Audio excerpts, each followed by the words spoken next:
सांगण्यासाठी लिहिली ती ही भ्रमंती.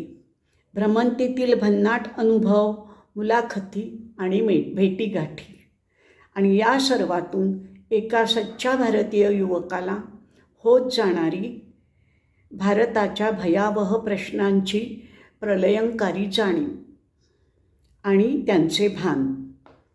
हे वाचत असताना आपल्याला होत जाणारी एक सुखद जाणीवही की अरे, अशीही मुलं आहेत की त्यांचे प्रमाण अत्यल्प का असेना, पण त्यांच्या अस्तित्वाची जाणीव होणे ही सुद्धा आपल्यासारख्या नुसतेच वाचन किंवा विचार करणाऱ्या आणि करून करून निराशेच्या खोल गर्तेत पडून काहीही न करणाऱ्या माणसांना इतका सुखद आशेचा किरण दाखवते की काही क्षण त्यांनाही स्वतःचे नैराश्य विसरून, नाकर्तेपणा विसरून काहीतरी करण्याची उर्मी यावी.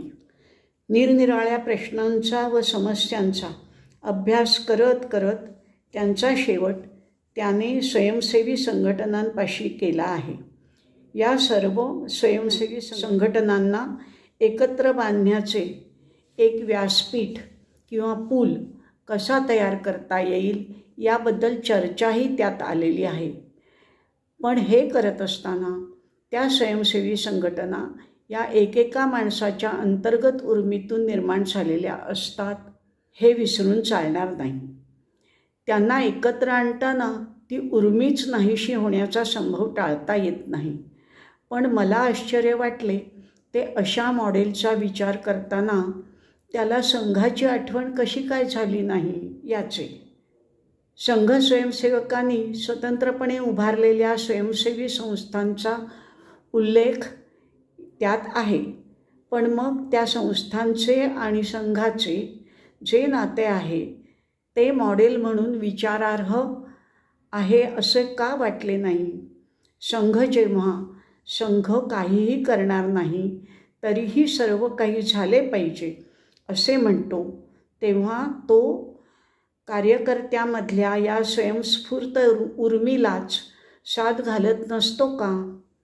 या संस्थांचे आणि संघाचे संस्थात्मक काहीही नाते नसले तरीही भावनिक नाते असते की नाही?